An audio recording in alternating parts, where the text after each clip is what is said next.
All right, let's head over to the Zoom cloud in the studio in the sky here. Wasteland Firebird we're being joined by today. His real name is John Binns, but he goes by Wasteland Firebird as far as a social media handle and maybe a trucker handle. Who knows what we got these days? Back in my day, that's what it was, a trucker handle. Now it's all social media. How you doing today?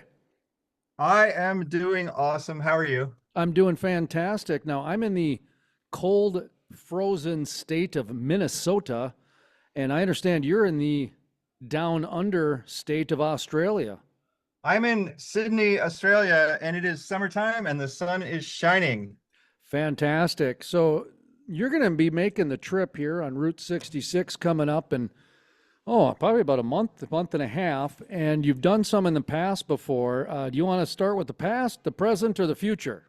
Oh, yeah, man. I've been traveling Route 66 again and again for the past 2 years, 4 full trips, and then a few non-full trips because I have been preparing for the great Route 66 Centennial Convergence, which, okay, it's the 250th anniversary of the United States of America in 2026. It's the 100th anniversary of Route 66 in 2026.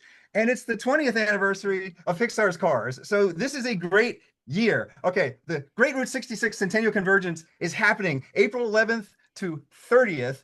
April 11th in Chicago, April 30th in Santa Monica. Come join us, drive with us. It doesn't cost anything to participate. This is just something I'm doing for fun. And you're looking to get as many people to ride along and caravan and do that sort of thing as possible. April 11th is the start in Chicago. April 30th is the scheduled date for destination in Santa Monica, California. And we're talking about, a 3-week trip, give or take. And you've done it before in the past, correct? Yeah, there are 434 things to see on Route 66. As you can see in my new book. And oh yeah, the new book is kept up very up to date, as you can see, because sometimes you have to update the book. Someplace just burned down. Is that part of the book, or did you just do that with a Sharpie? Oh no, you have to keep the book up to date however you can. Okay, see this place here, Yep. the curve in actually just burned down. So I'm making notes here. So you may receive a book that has up-to-date, notes. I don't want you to be like taken on a wild goose chase on my behalf. You can get these books on the route during the convergence. I'll be giving them away for free. Okay, everybody accuses me of being a spammer because I post in the groups on Facebook. I post about, I'm doing my thing, do my thing, do my thing. I am putting thousands of dollars of my own money into this. I am not a spammer. I have heard that, by the way, several times, not about you, but about people like you, people, I guess, like me, that are going out and carving their own destiny, carving their own path. And when they do reach out to some people that are more or less paid to promote the Route 66, they get labeled as spammers. I'm glad you brought that up, because that was a little bit of a I didn't expect that. Let's put it that way. Because I've been in the media now for 40 years, and so we would be. I was trained to reach out to those groups. Kind of like if I go into a new town, I like to let the sheriff know I'm coming to town, so there's no problems like the old West days. Check in your I don't have a gun, but you check in your firearm at the sheriff's station and pick it up when you leave town, type of a thing. And I would do that when I would travel from time to time. I would, if I was going to be doing something in the media or something that might cause a little bit of a spectacle in a certain degree, I would do that. And this one, it was an eye opener, because a few of the different the different organizations would say spammers and things like that, and I'm thinking, going, wait a minute, are you calling people that are going on a route drive, they're investing their own time and their own money in this, and they're trying to generate as much excitement as possible by reaching out to the people who are paid to help advertise and help promote, are being labeled as spammers? Okay, well then, that's just one of the obstacles that some people have to jump across. So that's interesting that you brought Well, you that know up. what So else? You know what else unspam though? yourself. Unspam yourself. Tell us why Yeah. you're not spam. Well, you know what else though? Okay, not only is this book free, I mean, I'm not promising it'll always be free, right? But this book right now is free and nobody had to pay to be in it, okay? Like those other books that you get about Route 66, you either got to pay for the book or the people who are in it paid to be in it. Okay, I pay my own money because I love Route 66. Man, you got some Saul Goodman energy going there, man. I love it. I love it. So let's start with the trip now. You're starting in Chicago and you're going to end April 30th in Santa Monica, assuming everything goes as planned. Um, do you have a certain stops that you're going to make, or are you just going to kind of wing it, or how does that work? We have 434 Oh, of them. Oh, yes. And you might be wondering, can you stop at all 434 places in 3 weeks? The answer is yes. We did it last year in 2025. I have a bunch of videos up on YouTube. I'm still editing them. We got so much footage that I made one entire video per day, and we were traveling for 20 days. So I only have like 7 of the videos up, and nobody's watching them. Okay, if I were trying to make money on YouTube, I would be making videos about Australian car shows because that's what my audience loves to see. I'm an American, I'm an Australian, I go to car shows. They love hearing about, oh, he's so impressed with Australian cars. Well, guess what? I haven't been doing that. I've been making Route 66 videos for you unappreciative people out there, and nobody's watching. So again, I'm not a spammer. I'm doing this out of love. I think some people are going to definitely watch it starting probably in April when you get on the road and that sort of thing, and maybe even a little bit ahead of time. A lot of the Route 66 hoopla doesn't start until April. Um, the official ceremony, kicks off April 30th in Yeah, we are Springfield, starting Missouri. the hoopla. We are starting the Yes. hoopla. I was the one who said April 30th should be the date. Okay, I know I didn't invent April 30th, right? That was the day that Cyrus Avery sent the telegram declaring that the route would be known as 66. And so it's one of the route's birthdays. But every time I said, oh, that's one of the route's birthdays, people would say, no, the birthday is November 11th. Okay, but who wants to start celebrating on November 11th? It's wintertime. We want to start celebrating in April all the way to November 11th. And we're going to have the 4th of July in between. It's going to be wonderful. Now, what is the timeline on your specific event? Okay, because right now you're in Australia, and then you're going to come over here and drive Route 66 from April 11th to April 30th. And as you mentioned, you're still producing content from last year's trip. Oh, yeah. So talk to me a little bit about some of the timelines you have, not only for the trip, but, rolling out some of this content. Yeah, we're going to be in the USA, I think, March 31st, somewhere like that. We're going to rent a car. Unfortunately, I cannot drive my Firebird. I have a Firebird, but it's in storage in Texas. It's not very reliable. So I'm going to be in some sort of a boring rental car, but I'm going to stick magnets all over it. It's going to say Route 66 Centennial Convergence. And then I'm going to be just producing videos every time I can edit one. So like every chance I get to finish a video, there's going to be one up from last year. And then as soon as the trip is done, I'm going to start putting them up from this year. We might put videos up during the event. I don't know if we're going to have time. We'll see what we can do. Well, if you have time, we'll gladly follow your trip and put you on these interviews day by day type thing. Let us know Well, where yes, you're I'd at. love to do something. I'd love to do something every day to give people Yeah. updates about what they missed if they didn't come with us. You should absolutely, everybody come with us. Quit your job and come with us. April 11th, meet me in Chicago. I will be there. My trip is planning first week of May is when I'm doing my trip, and I'm planning 107 days is what I'm doing. 1 day per county. And like when I go to Tulsa, I'm going to do 3 days because there's a classic car show. They're going to try and break the world record. And then a couple days later is their annual festival type thing.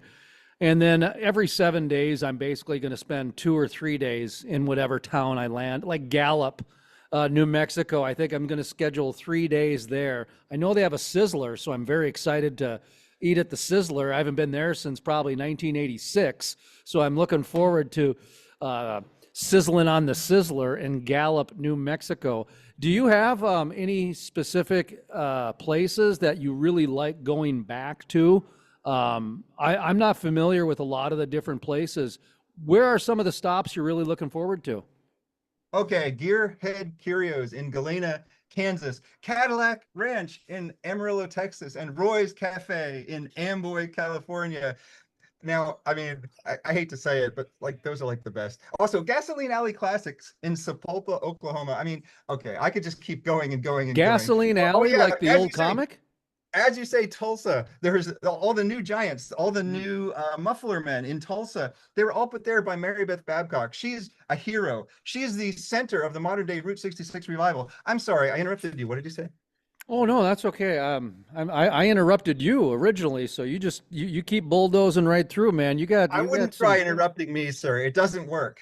No, that is true. You've got some, like I say, you've got some Saul Goodman energy going, man. It's very It's Wasteland boisterous. Firebird energy. It's Wasteland Firebird energy. Saul Goodman has Wasteland Firebird energy. It's Now not we're the other talking. Now we're talking. All right. Uh, Galena, Kansas. I'm going to be spending some time there. Just secured it today at the Cars on the Route.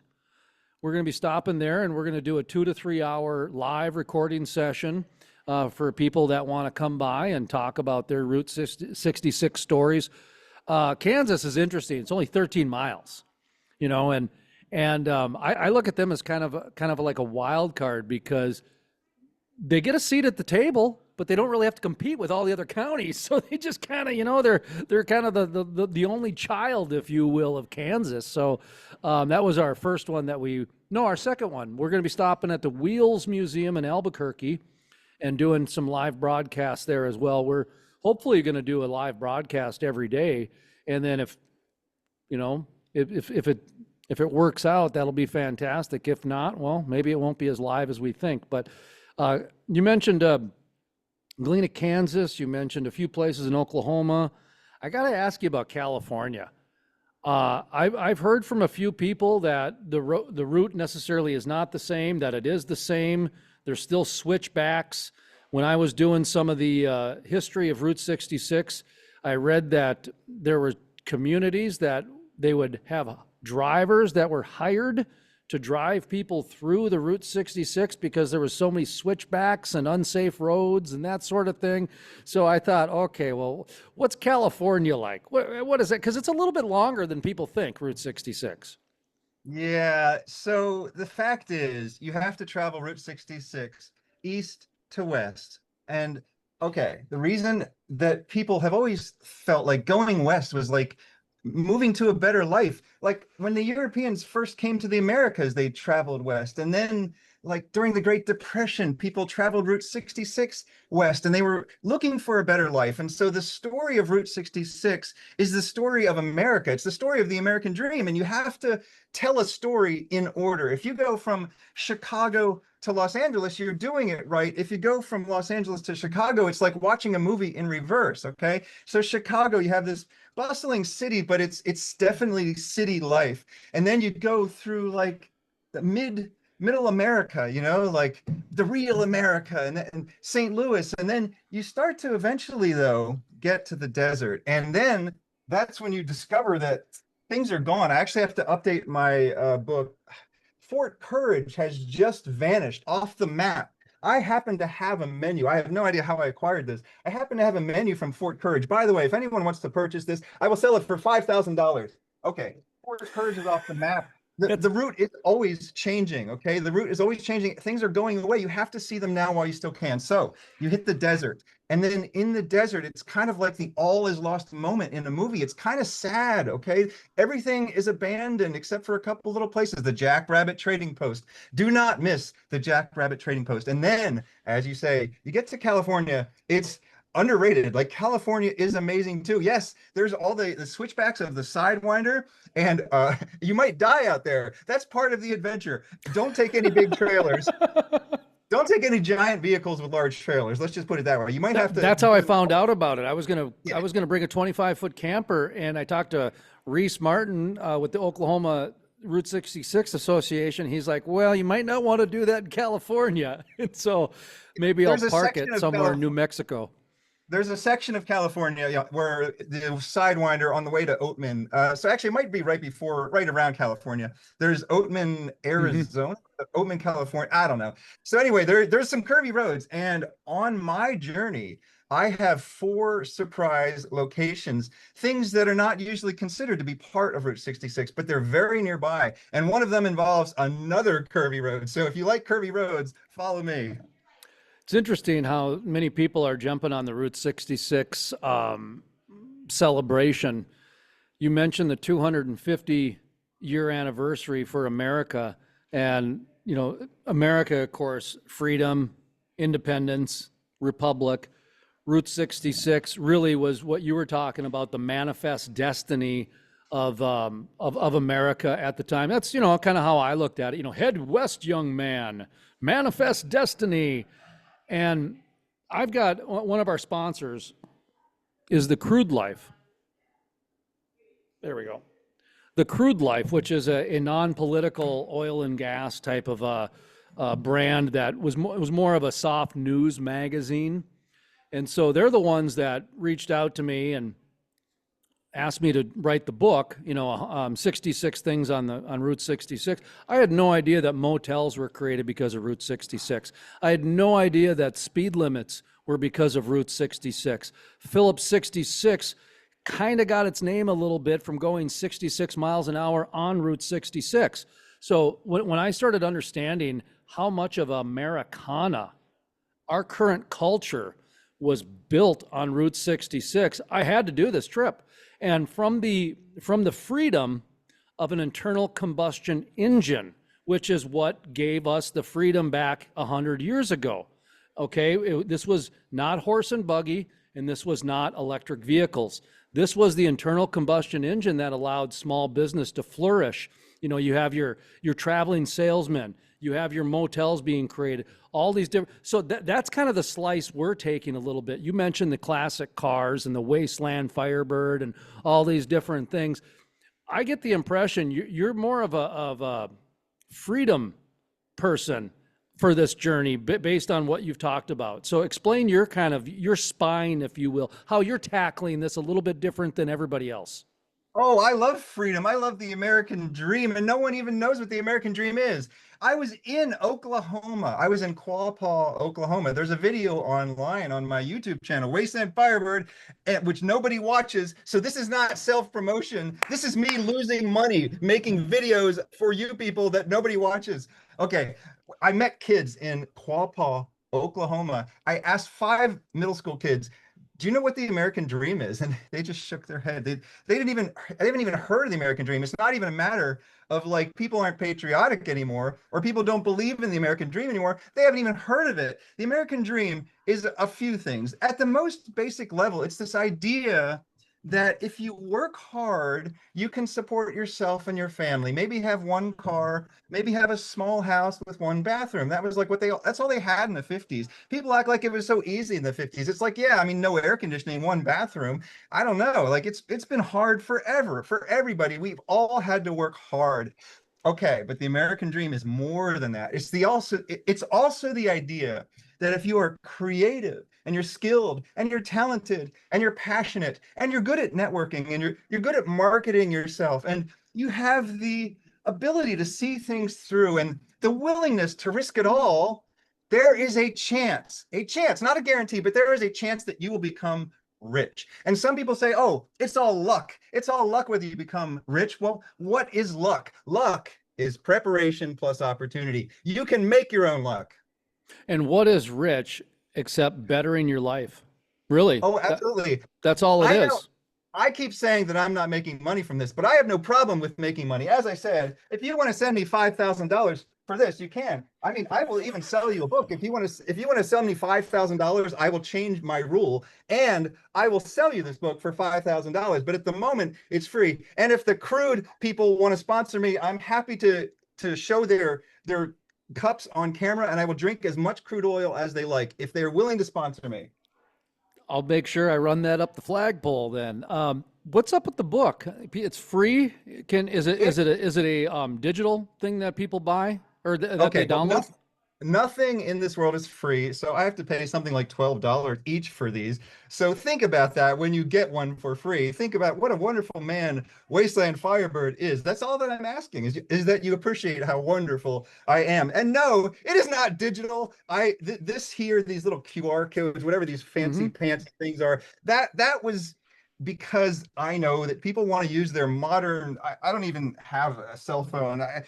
They want to use their modern cell phone thing. It's like you guys carry computers in your pockets in this timeline. In my timeline, we didn't have that. You have the little supercomputer in your pocket and you can somehow scan the codes. I mean, I don't know how that works, but they're in the book.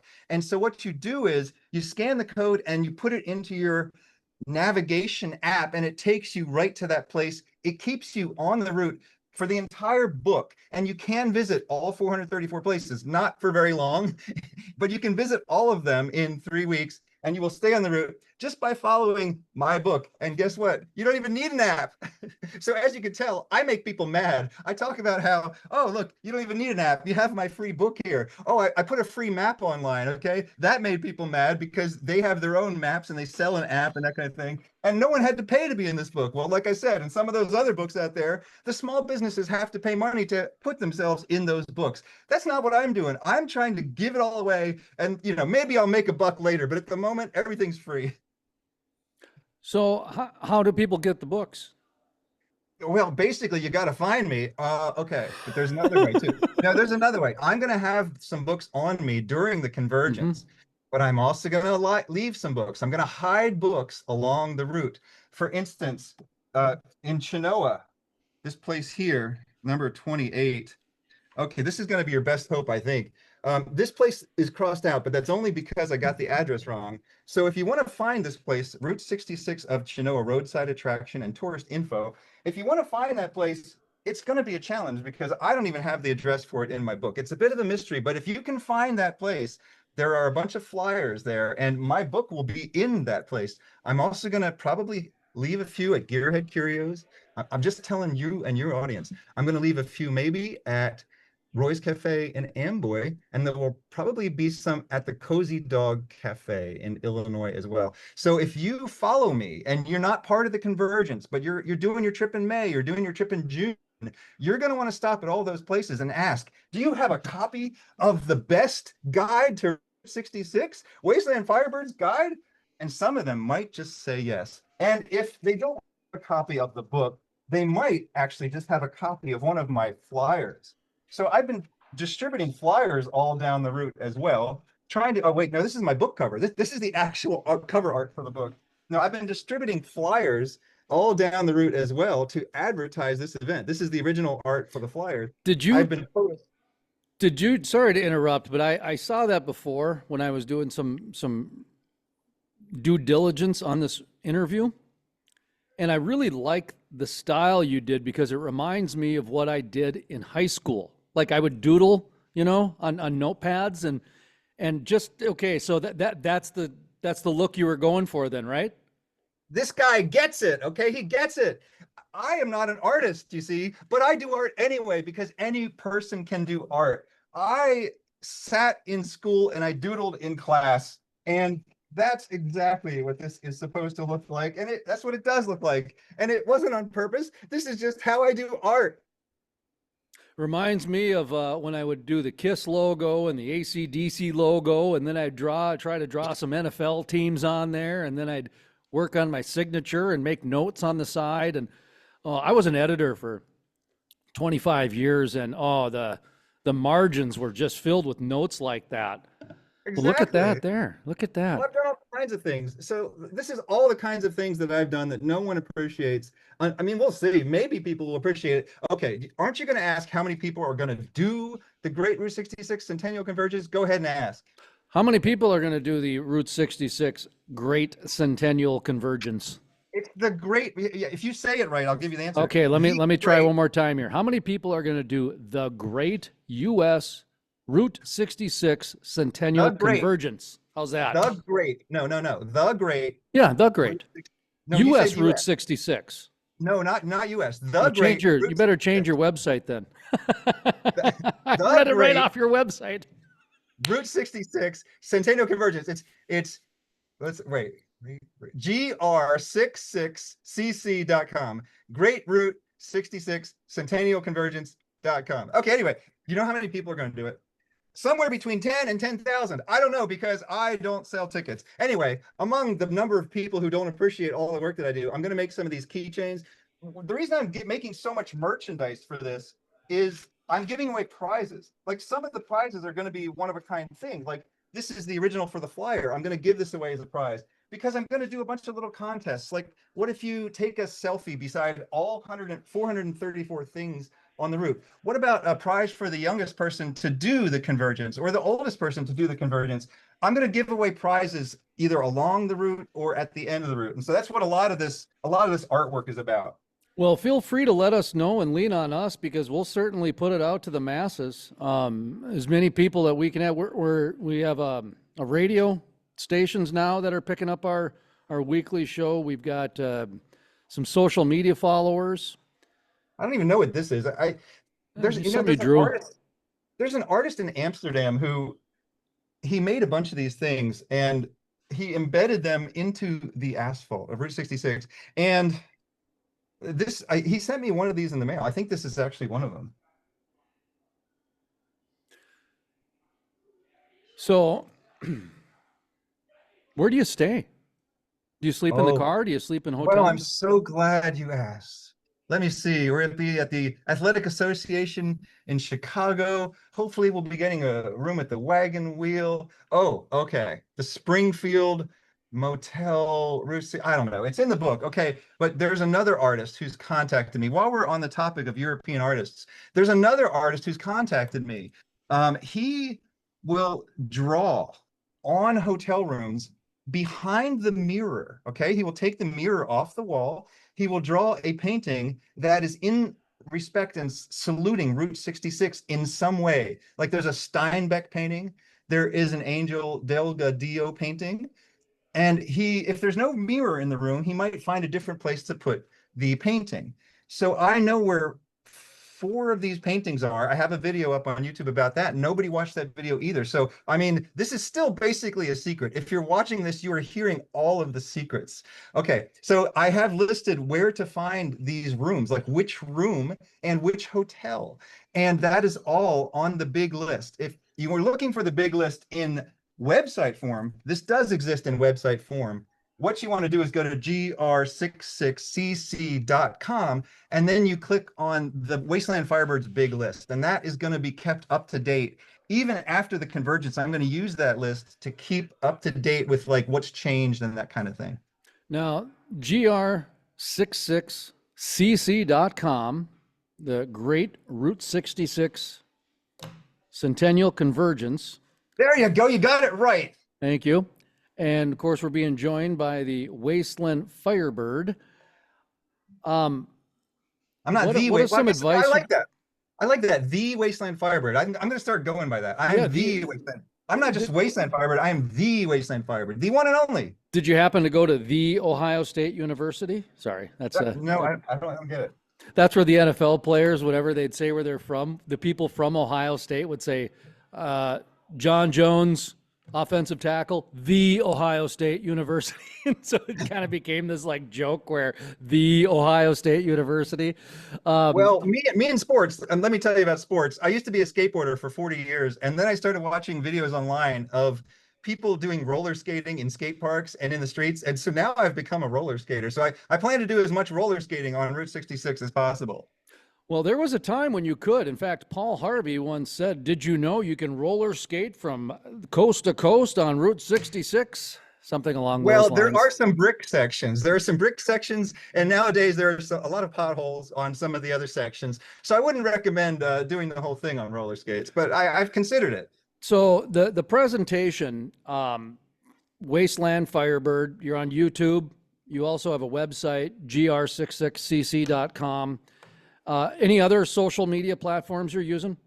that's the ones that really count. I mean, Okay. you'd probably find me elsewhere. If you look for Wasteland Firebird, you might find me elsewhere on the internet. But really, that's the main thing is I went, oh, well, okay, let me say Facebook too, though. Like if you go to like my Facebook profile, you can follow me there, but also all the groups that I post in. That's probably going to be the best place to do updates. Okay.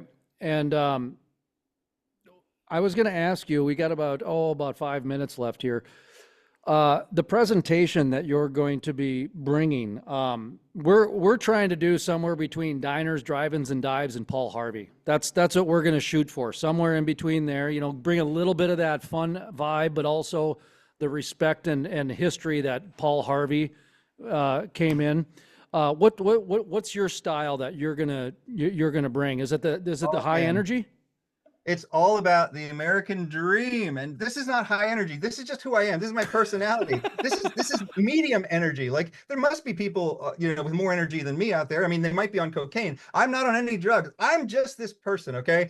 But I am really concerned about the people forgetting the American dream. So there is something serious, something very serious and important about Route 66. It's not just fun. Okay, let me give you the definition of Route 66. Route 66 is a collective project to restore, revive, and preserve the art, architecture, and history of mid-century America. It's a beautiful thing, but it's more than just having a good time, getting your kicks. It's about rediscovering your patriotism and rediscovering the American dream.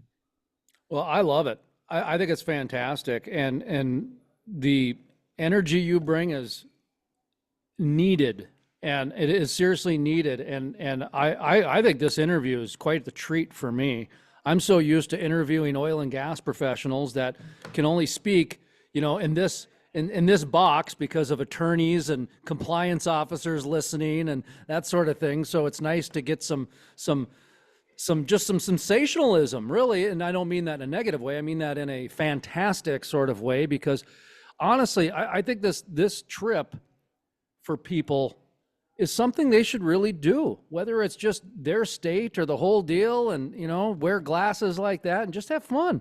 Make this It's about fun. important, people. This is important. If we don't do this trip, we have to give as much money as possible. We have to give as much money as possible to all the businesses on the route. It doesn't even matter if you buy something. You leave them a tip. Okay, you know what I'm going to do? I'm going to go to the Jackrabbit Trading Post and I'm going to buy a bunch of stuff and I'm going to put it in a box. And the box is going to say Wasteland Firebird's box of free goodies. I'm just buying stuff for the whole world. But every time you take one goodie out of the box, you got to subscribe to my YouTube channel, Wasteland Firebird on YouTube.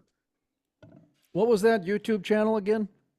Wasteland Firebird on YouTube, and you can find the free goodies at the Jackrabbit Trading Post. I haven't bought them yet, but when I come through in April before the Convergence, before I even begin the Convergence, I'm going to stop in there and buy a bunch of stuff, and they're going to put it in a box for me, and it'll be just like, here, take something for free, but you got to subscribe. Now, with just a few minutes left here, are you flying over from Sydney to Chicago? Is that right? We're flying from Sydney to Los Angeles, and it's one of the most agonizing experiences you can ever do in your life if you don't like, I don't know, feeling like cattle being transported. It's like the most ultimate boredom. But at the same time, airplanes are a modern day miracle. The 20th century is another thing I talk a lot about. There are so many miracles that happened in the 20th century and nobody appreciates it. We had like clean water and better sanitation, and we had vaccines, and we have anesthesia, and we have refrigeration and air conditioning. We have coast to coast transportation via train or cars or airplanes now. So I really can't pick on the airplane,